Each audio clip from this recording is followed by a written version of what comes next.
So I watched MKBHD's review on the Samsung S24 Ultra, and he said something like, All right, you have $1,300 to spend on an Android slab phone in 2024.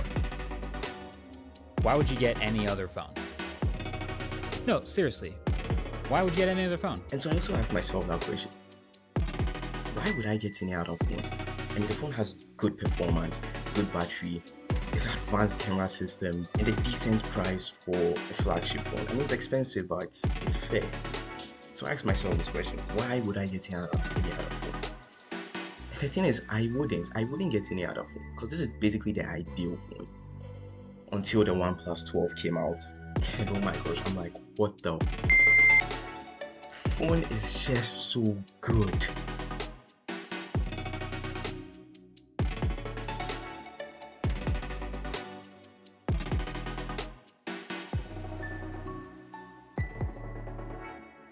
The phone has a 6.8-inch display, 4500 nits peak brightness, an AMOLED 120Hz refresh rate LTPO display. The phone is sick. 12 to 24 gigabytes of RAM, 5400 milliamp hour battery, and a Snapdragon 8 Gen 3 chip. I mean, what else do you want in a phone? The phone is insane. I mean, it even has these bonus features like Trinity Engine. Basically, a phone has three layers: the application software, operating system, and the hardware. So basically, Trinity Engine betters the communication between the application software and the hardware of the phone, making it more accurate and efficient. So basically, telling the phone the amount of resources it needs to run and all those kind of stuff. Aqua Touch, you can use the phone when the display is wet. It's not accurate, it's not too perfect, but I mean, it's a work in progress. It's still very useful.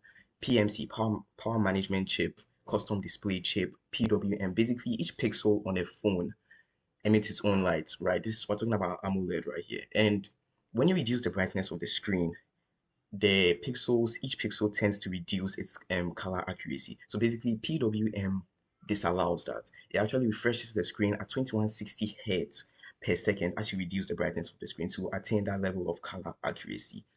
The phone packs a bunch. The phone is really cool, and it starts at $799. And when you look at the Samsung S24 Ultra, $1299. The one has better battery than the S24 Ultra, almost the same as display and double the peak screen brightness of the Samsung S24 Ultra, 4500 nits. That's the highest brightness we've seen on any slab phone in like ever.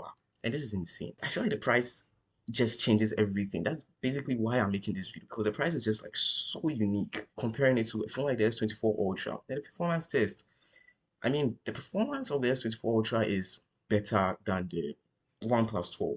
I mean, that is expected. So I feel like any sane person would risk that performance loss at $500 for the OnePlus 12. I mean, I would.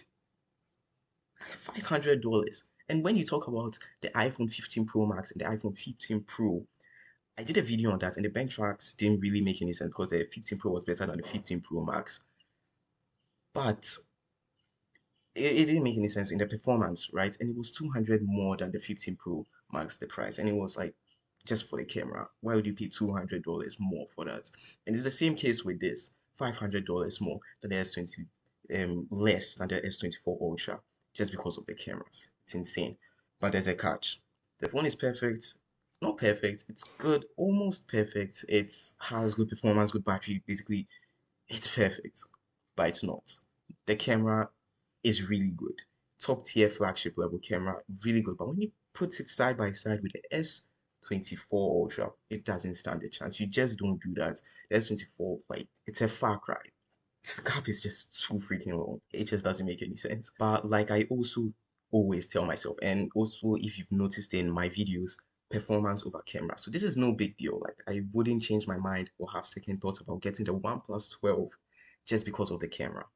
I wouldn't. I'm not trying to compare the OnePlus 12 to a phone like the S24 Ultra because that wouldn't make sense. It's not fair. We're talking about an Ultra Samsung flagship phone of the year 2024.